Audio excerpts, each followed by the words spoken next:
多謝主席，多謝局長。頭先都聽到一啲回應啦。其實諗一諗今日個問題啊，今日最主要後一 part 咧有講未來增長人口個目標。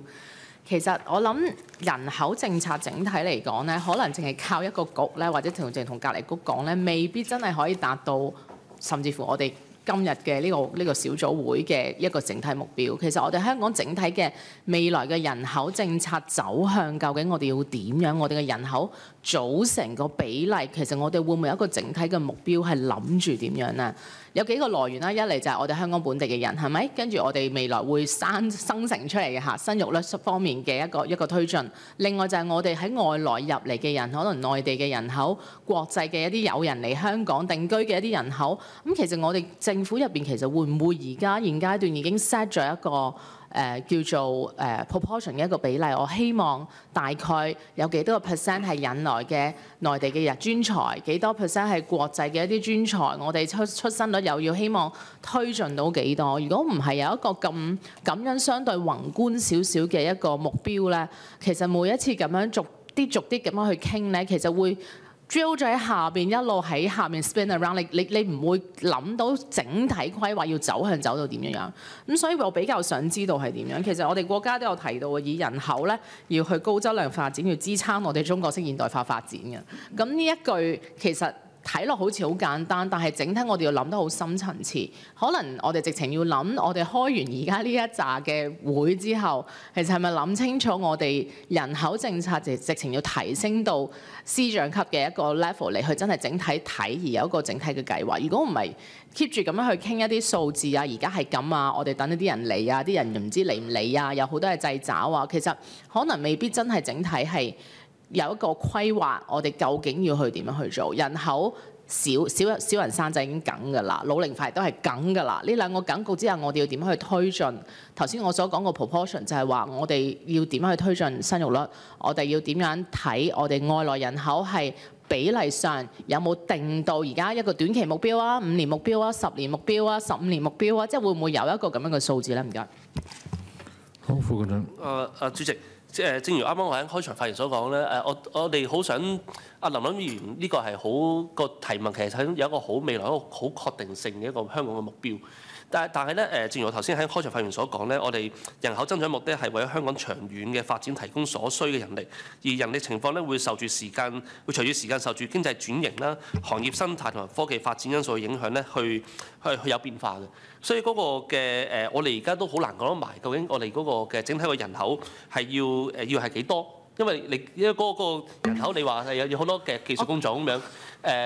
技術工種咁樣，技術工種我哋係 AI 嘅變化，究竟要用幾多咧？我哋都好難話要計得數嗰個數喺度。咁所以我哋會隨住我哋不斷係審時度勢去睇住啦。咁我哋會喺下一轉，我會喺2025年底咧，會進行2023年嗰個人力推算嘅中期更新咧，去以2025年去作為一個最新嘅基準咧，去預測2028年嗰人力需求情況。咁我哋會持續咁樣去做咧，去希望會做得準一啲、貼一啲咯。多謝主席。好，林議員你補充。非常被動嘅一個做法咯。頭先我所講一樣嘢就係我哋宏觀地有一個目標。我諗我哋而家唔係考試，我唔係話你呢一刻講 ABC， 跟住我10年之後做唔到 ABC， 哎呀 sorry 啦，我就0分啦。唔係一個咁樣嘅問題，係我哋就住作為香港特區政府嘅官員，作為香港特區嘅立法會議員，我哋希望為香港謀劃人口政策個整體目標方向係點樣？如果我哋連呢個方向都冇，每年都係做呢啲咁樣嘅推算，我諗係一個極度消極嘅一個做法，而做唔到一個希望達成嘅一個情況。我頭先所講過一個梗局就係暫時嚟講，我哋嘅 policy， 我哋嘅人嘅意欲就係生仔一定少噶啦嚇，0.77。咁而人老化亦都係梗噶啦，係咪啊？但係好多一啲發達經濟體而家現時嚟講都係老齡化好犀利。咁究竟我哋嗰個整體目標，我覺得都需要定咯。我唔係話推算冇用，但係 at the same time， 我哋係需要有埋一個整體嘅人口政策嘅目標，睇翻各方面嘅嘢，各方面嘅政策點樣去做，而唔係話我哋而家得呢幾樣工具，我哋就搲住呢幾個工具，我哋唔去諗個新方法、新嘅着物點嚟去做呢一樣嘢咯嚇。咁樣唔該。好，副局長有冇應？主席，我請阿趙秘書長補充。好，唔該晒主席啊。咁咧頭先其實阿林議員嗰個意見咧，我哋聽到嘅。其實政府一直都好重視嗰個人口政策，咁喺高層指導方面呢，其實我哋之前咧喺個委員會都簡介過啦。其實我哋政務司司長呢，本身亦都係督導咗一個叫做 HRPC，即係人力規劃資源委員會嘅。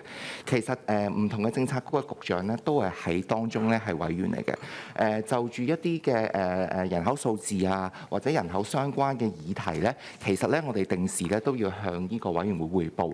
然後委員會咧其實亦有官方成員，亦都有非官方成員咧係督導各個嘅政策局相關嘅工作嘅。咁所以咧即係變咗喺個高層領導嗰度咧，就即係無可否認係一定有㗎啦。咁至於咧，你話個別政策又或者個人口指標咧，咁其實正如副局長頭先講啦，其實人口指標咧本身我哋最症結所在咧，其實喺勞福局嘅角度咧，就一定係講緊嗰個嘅人力嗰個需求，究竟係唔係得到可以係回應得到嘅？咁所以咧，其實喺我哋定咧任何嘅人口相關嘅政策時間咧，其實我哋一定有個別政策嘅指標，即係所謂嘅 KPI。咁啊頭先我哋講過啦，就係我哋其實永遠咧提高生育率咧，一定係最直接嘅一個方法。咁當然啦，即係提高生育率。政府即係有一系列嘅政策，就究竟實施嘅情況係點樣呢？我哋其實都要睇住。咁如果生育率唔夠啦，咁究竟我哋輸入本地輸入外來嘅人才，咁究竟個指標又係點樣呢？咁其實議員都應該留意到啦。其實我哋喺啱啱上年嗰份施政報告呢，就住嗰個人才續簽嗰度呢，我哋都訂立咗個 KPI 嘅。咁啊喺2025至2027年間呢，我哋希望呢每年係不少於5萬名人才呢係成功申請延期續簽。呢啲嘅人才咧留得落嚟咧，其實對我哋嗰個人口結構咧，一定係會有一個好正面嘅影響。咁所以咧，與其我哋定一個硬指標係話要增加幾多人口咧，我哋倒不如就係每一個增加人口個政策，我哋都會訂立一個 KPI。頭先就係輸入人才嘅政策。咁至於咧，第日我哋講緊嗰個嘅技術人才，咁其實到時咧，我哋都會訂立一個指標嘅。咁我哋希望透過唔同政策有一個指標，再加上咧我哋嗰個嘅人力資源規劃，我個 manpower projections 咧，我哋係定期咧係更新，我哋留意住個趨勢，睇下有冇啲咩嘅新嘅政策係需要係優化，又或者係推出。我哋覺得咁樣咧係會更加一個務實嘅處理方法。多謝主席。